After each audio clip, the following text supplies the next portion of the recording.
they're like store for 0. 빨리 가는 게 중요한 게 아닙니다. 멀리 가는 게 중요한 거죠. 예, 결국 이제 노준규 선수의 발전이 더디긴 하더라도 한 발짝 한 발짝씩 앞으로 나가고 있다는 것은 분명히 주제의 사실이기 때문에 그 사실을 확인시켜준 이 순간 다음 엔트리도 아마 보장돼 있지 않을까라는 이런 생각을 해보고요. 그럼요. 또 명작 이대윤과 또 충분히 그럴 수 있겠죠. 자, 이제 두 번째 세트에 출전하는 선수들입니다. 자, 앞서 1 And oh, what a cutie! Look at that cutie. It is going to be 0 coming out for Woongjin Stars here. Going to be playing some ZVP against somebody. Ah, look at him. Look at him. He's all smiley.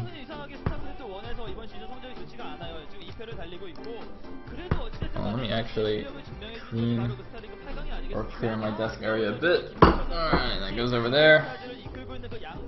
That goes over there. And keyboard goes over here. Nice.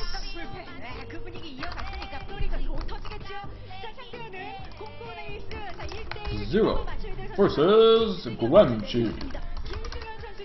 It says Xanadu on the screen, but that is a lie. His name is actually Guemchi.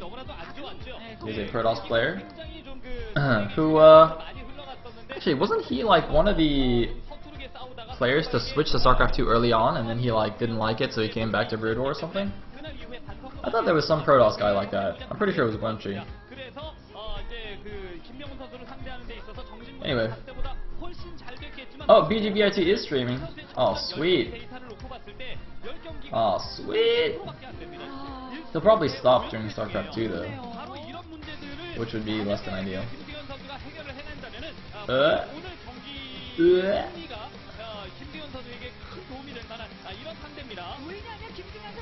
Oh wait, shit, I just clicked my own stream instead of BGBIT. Whoops. I'm looking at this, I'm like, why do I see exactly what I have on my own stream? Oh man, that was really confusing. I thought I just inceptioned myself. Anyway, alright, hopefully this works before the game actually starts. Come on. Come on! Come on! No? Oh! Oh! Alright, we got it, we got it! Alright, switch! Switch! Switch! Oh, look at that sick transition. Did you guys see that? Oh, beautiful. Beautiful. So now we are in super duper high quality. And I think, is everything good? I think the audio is even at an okay, acceptable level. So, actually it's a little loud. Alright, so at the top left, as the green Zerg, we will have the cutest Zerg of them all, besides Roro, 0. And at the bottom left, as the yellow Protoss, we will have Xanadu, aka Guemchi. Electric Circuit is quite an interesting map for ZVPs. We actually saw a very interesting ZVP this past weekend, in fact, between Effort and Flying? No. Shy? Some Protoss, anyway. Where we basically just like missed every exciting thing in the game because I kept lagging out, but otherwise it was an exciting game.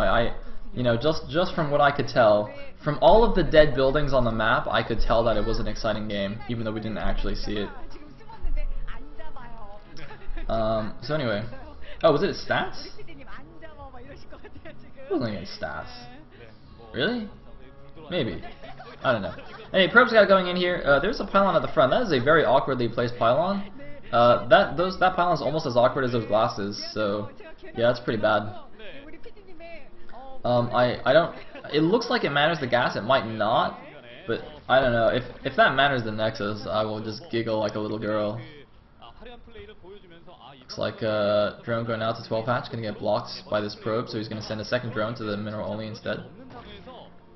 So you know, Protoss is gonna spend a lot of APM trying to block this guy, but the hatchery's already been planted. And in the meantime, like this drone's just faking right now. He's totally faking. He only has 100 minerals. Like, he's already made his hatchery. He's not gonna make this hatchery for a long time. Look at it. Look at that. Look at that faker. And wow, that pylon's actually perfect. Look at that, just right on top of the Nexus. And actually, now that I look at it, it might not matter the gas. I think the gas will be okay. I mean, since he's a pro gamer and all, you know, he probably knows it better than me. But whoa, what is this? What's this? What's this? 3 hatchery before spawning pool, which means that the Protoss is going to go Nexus Gateway, possibly even gas before forward 0. What a baller. Look at this. Spawning pool? Only Jaedong makes spawning pools with no drones. Oh man. Anyway, so this is very interesting. This is very, very safe. Considering his opponent went for Forge FE. There's like nothing you can do. It's so funny because it's not even like in StarCraft 2 where you can just like, if you do that, you're just gonna get cannon rushed. Even if the Protoss didn't make a forge yet, he'll just make a forge and build pylons everywhere, and then you just cannon rush you, and you cry delicious Zerg tears. But in Brood War, there's actually, you can't make tight pylon walls that are link tight anywhere. Pylon walls are in fact never link tight, so it doesn't really work. I don't think they were ever drone tight either, now that I think about it. But anyway, I'm probably wrong on that one though. Drones are a little bit fatter. Looks like spawning pool just now finished, and a cannon should be on its way. No, he's actually gone for a cybernetics core before cannon. Man, this is like some serious game of chicken right here. Especially because the Overlord actually sees everything. This is like a game of chicken, except Zero has like what are those things called? One of those ejection seat thingies, you know, like in the fighter jets. So even though he's playing chicken, he can just like eject at any time, like he sees everything. Meanwhile though, the probe also sees everything. It sees 4 Zerglings out chasing him, and he sees the Hydra then at the back. So it's going to be a fairly quick Hydra pressure from Zero, but 3-hatch Hydra nowadays is pretty standard in this matchup.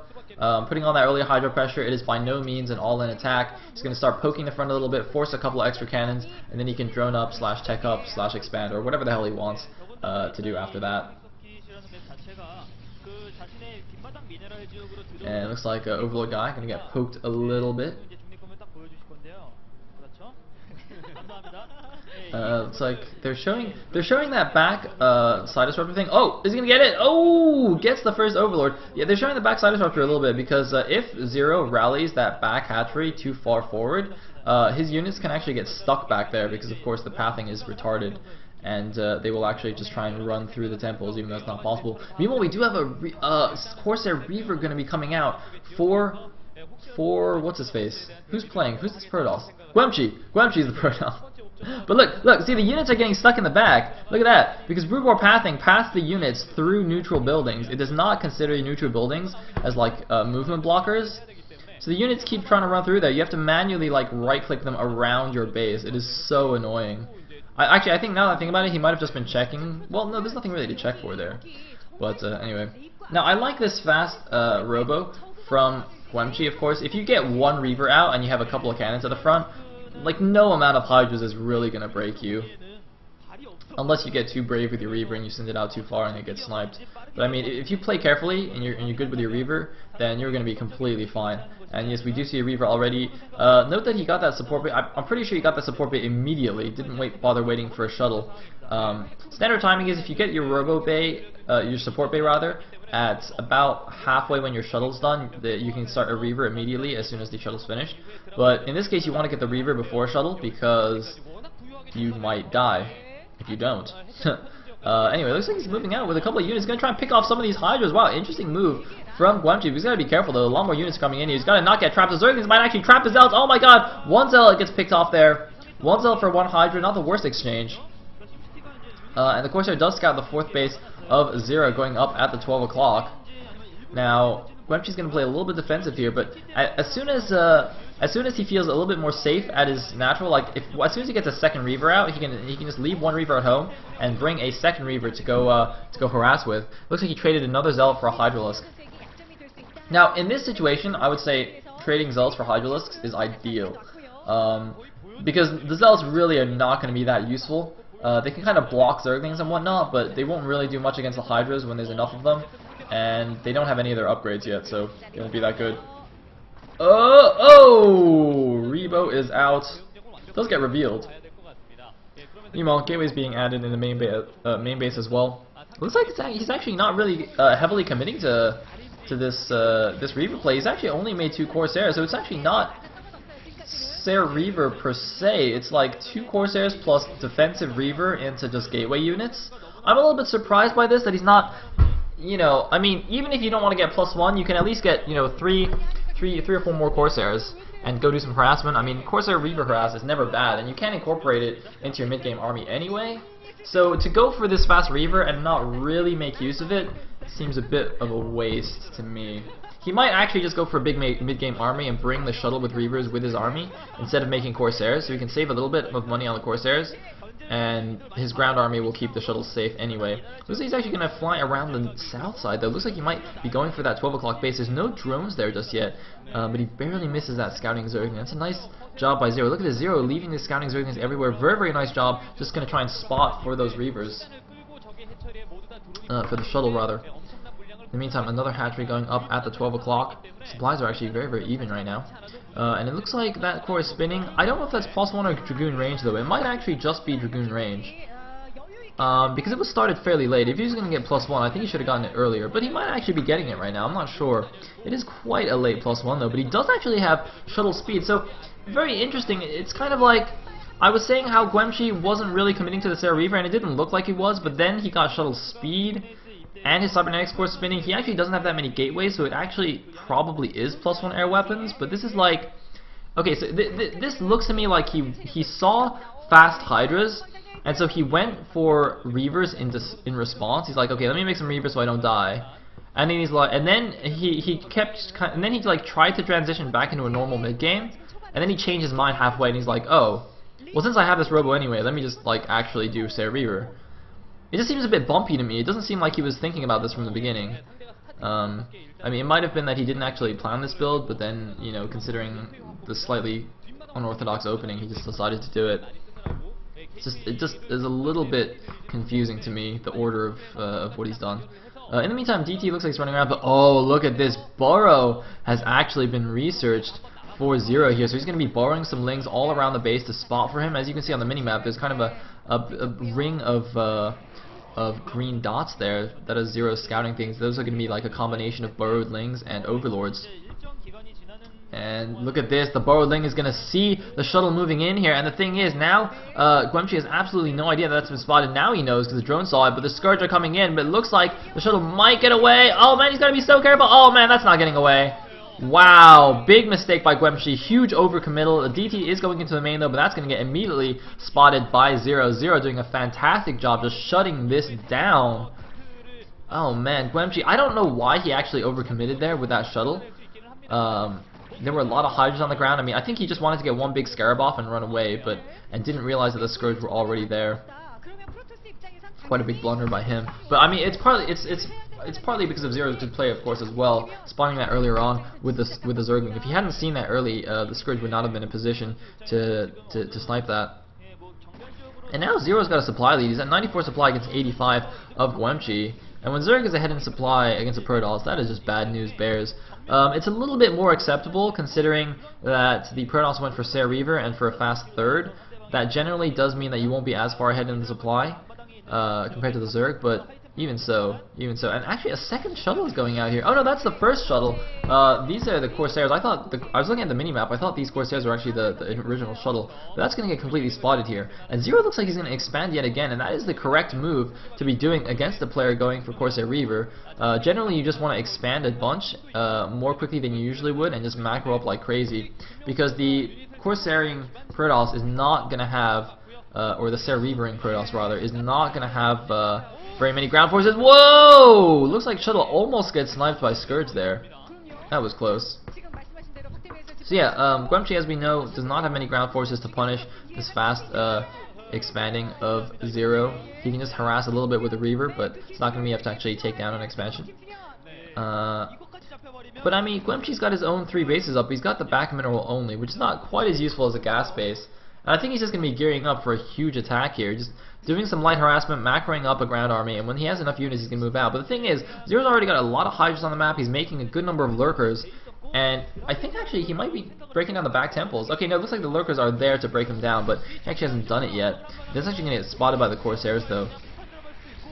And it's interesting because he had an opportunity to get a bit of a lurker contain going, but instead he's deciding to break down the backside disruptors. Probably a better idea. It's kind of difficult to lurker contain when your opponent has reavers. Obviously the reavers do outrange the lurkers, so it's not quite as effective. But a lot of Hydras are moving in here now. Zero has just been macroing like crazy, and ooh, look at this, doing some nice sniping. He snipes a High Templar, and oh, he might get the shuttle. Oh, he gets a shuttle, and he's gonna get the other shuttle. Oh my goodness! Great move by Zero. I don't know if there was anything in that shuttle. The Reaver was on the ground, so they might have been empty, but even if they were empty, those were some nice moves by Zero, because the Robo, Guemchi probably only got one robotics right now, so he has to choose, do I make shuttles, Reavers, or observers? He needs all three.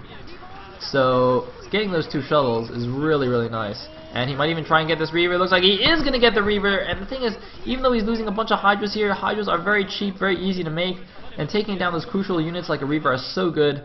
I mean, the thing is, if in a big engagement, that Reaver and that High Templar would have got more kills than that anyway, so it's absolutely worth it to trade them down here before the big engagement happens. Because in the big engagement, it's much more difficult to like split your Hydras and you know, minimize the splash damage. You just have so many units that it's really, really difficult to dodge those Scarabs. But in these low numbers, you just run in with, you know, a couple of Hydras and snipe something, and you give them, and then they die, but that's fine. Because Zergs are cruel masters, they don't care. Zergs are like the Soviets, you know, just like send the guys in to die, it doesn't even matter. Anyway, looks like Corsair's running around, continuing to try and do some damage. This is a decent sized ground army, but only 2 High Templars to support it. And where's the Reaver? Looks like there's no Reaver supporting it as well. I thought only one of the Reavers got picked off. In the meantime though, Guemchi is thinking about taking the 9 o'clock base. The one's borrowed link is going to deny that. He's going to try and place the Nexus there. It's not going to go down. He's going to realize what's up. Instead, he's actually going to take the 6 o'clock here. I think that might be a better choice, considering the 9 o'clock is pretty close to Zerg's base. But, you know, that does work both ways. It just makes it easy for Zerg to drop that Expo, but also easy for Protoss to drop the Zerg's base back there. But it looks like a big army moving into the natural. Is he going to go for a big attack here? He might get caught actually between the two sides of Protoss forces. No, it looks like he is going to wisely retreat here. Although no, it looks like we might have a bit of an engagement. Ooh, big storm going off there. And looks like that's actually a pretty scary Protoss army, and Zero is in full retreat. In fact, Zero has decided he does not want to engage just yet. I'm a little bit surprised. What is he actually waiting for? Might just be waiting for a few more units, waiting to get a good flank off. There's a big blob of green near his natural on the mini-map. I think he actually has a lot of reinforcements there. He just actually doesn't have them hotkeyed or something. Yeah, look at that. He's got so many reinforcements outside his natural. And apparently he doesn't have link speed yet, which is quite funny. Look at that, the observer showing us that he's cleaning the spawning pool. We can't see the upgrades, but yeah, Zero has apparently forgotten to get link speed, which is quite funny because his hive is already done. So now like it's so funny, man. When you're playing Zerg and you forget link speed and you get your hive and you click the spawning pool to make to get the adrenal glands upgrade, and you see that speed isn't even done yet, and you're just like, ah, damn. And you have to get speed first, and then get adrenal glands.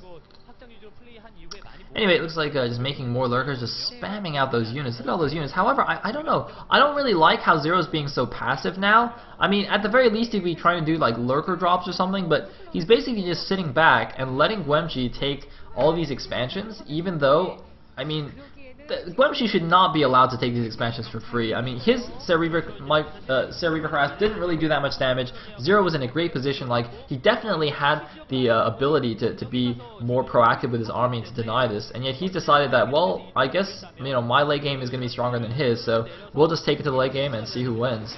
And I think that's a little bit dubious, but we'll see. And oh, looks like one Scourge hit getting off on that Reaver. Looks like some High Templar were actually caught in the back there, but meanwhile, looks like a huge flank going off. Looks like Zero was actually just waiting for this perfect moment to go for this huge attack. And oh my god, he's gonna crush this Protoss army. I was so wrong about Zero. Zero was just waiting to strike. And oh man, what a strike he did. Look at that, just tearing through the Protoss. Man, Protoss is supposed to be cost efficient against Zerg, but oh dude, 160 supply now for Zero against 120 for Guemchi. That is bad news bears. He's going to lose his expansion. The Hive Tech is already up, the Defilers are out. He's going to get some Dark Swarms down to protect against those cannons. He doesn't even need it. There's only one cannon there. And suddenly Guemchi, I think, who might have overextended himself taking that bottom right natural, a little bit too quickly. I thought Zero was gonna let him get away with it, but in fact Zero was just waiting for the army to get a little bit out of position, and then boom, snapping the head off. Oh, so nice, so nice. So it's looking like Stars is going to take the Brood War best of 3 2-0 here. I don't really see what Guemchi can do anymore to come back. I mean, he does still have the bottom right natural there alive, but oh man, look at this. The back door is broken down. He's going in with a lot of lurkers. I think he's actually going to drop as well. The Overlord's going in, or maybe Storm! Beautiful Storm that's just killing everything. Oh god, Storm is pretty good. Oh man, that Storm. So this base is actually going to stay alive for now. Wow. I guess those lurkers must have all been damaged, because it does take 2 storms to kill a lurker. So that was pretty nice. But it looks like Zero just flooding out so many units. Look at the minimap. Look at the train of Zerg units just pouring towards the Protoss base. He's actually almost maxed. He's at 184 supply. When a Zerg is almost maxed, that is not a good situation. Whether you're Protoss or Terran or any other race. Even in the ZVZ, you don't want your opponent to be maxed. You just don't want Zerg to be maxed, period. Oh god, he's busting in the front. He doesn't even care, spamming out those units. I'm sure he's got a billion hatcheries right now. He's still got plenty of money banked. He's got 1k, 1k. He can just make whatever he pleases. Except ultras, I guess. That's like 4 ultras or whatever, but you know, 5 ultras. And taken down by the spore colony. Ugh. Ugh. Anyway. Yeah, so Guemchi's dead, but you know, he's an Air Force ace player. He's actually not even mined out his main yet. Look at the minimap. There's still like a full mineral line at his main, natural, and his third base. That's a little bit surprising to me. Has he just not been making probes or something? I actually want to see his probe saturation right now, because he should not still have money at his main and his natural at this point in the game, honestly. Anyway, it looks like a big attack going in for Zero. That Reaver's going to do a lot of damage, but it's not going to be enough. Yeah, just getting completely overwhelmed here. This is the Swarm, the Sauron Zerg, and GG from Guemchi. Zero takes game number 2. Stars goes up 2-0, or rather takes the Brood War at best of 3 here. And we will be going on to StarCraft 2 matches. Let's see if Ace can pull it back there. It's not looking good for them, considering Stars is the SC2 team. Or not the SC2 team, but they're supposed to be pretty good at SC2.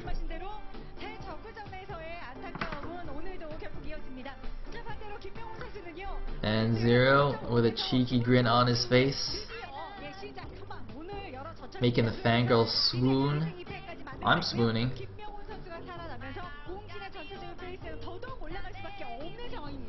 그렇죠. 이번 시즌 스타크래프트 1에서 첫 승을 거뒀고 2패로 좀 분위기가 안 좋았었는데 1승을 거두면서 자신의 그 이제 스타크래프트 1에서의 연패도 끊고 팀을 이제 이끌어가는 그 한 선수로서 정말 역할을 톡톡히 해준 김명훈 선수입니다. 네, 자 이렇게 해서 전반전 스타 원으로 펼쳐졌는데 오홍진이 2대0으로 공군을 꺾어내면서 승리를 가져갔습니다. 자 이렇게 되면 후반전에 더더욱 부담스러울 수밖에 없는 공군 에이스입니다. 지난 8게임단과의